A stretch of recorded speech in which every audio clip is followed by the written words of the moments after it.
The United States has special ops forces, meaning intelligence and military operations, in more countries than they have embassies. They have embassies in roughly 1/3 of all the countries in the world, but they have special ops forces in roughly 3/4 of all the countries on Earth. The U.S. has carried out at least 469 military interventions since 1798, but more than half of those have been carried out in just the last 30 years. In other words, they've carried out more military operations around the world in just the past 3 decades than in the preceding 200 years.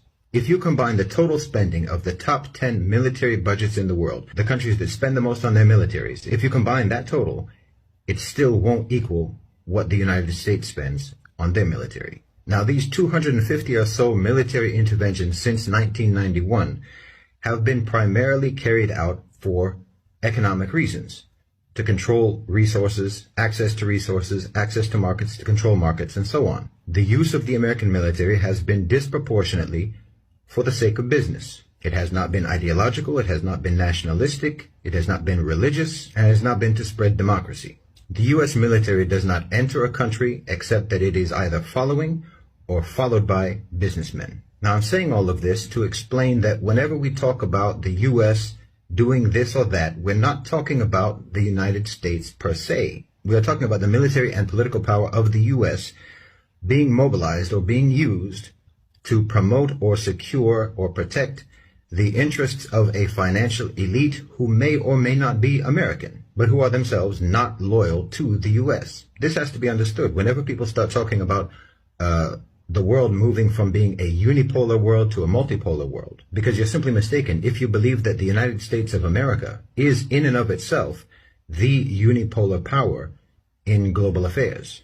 The U.S. is simply the strongest and most coercive instrument of power in the world, and it is utilized by a contingent of financial elites who belong to no nation.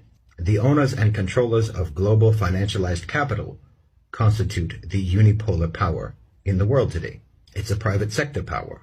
They are not a country, they are not a nation state, but they dominate global affairs. As long as this remains the case, there is never going to be any genuine multipolarity in international relations. So it would be useful for you to start thinking of investors or thinking of the rich as being their own nationality. Their interests and agendas have nothing to do with the security or well-being of the nations in which they hold citizenship.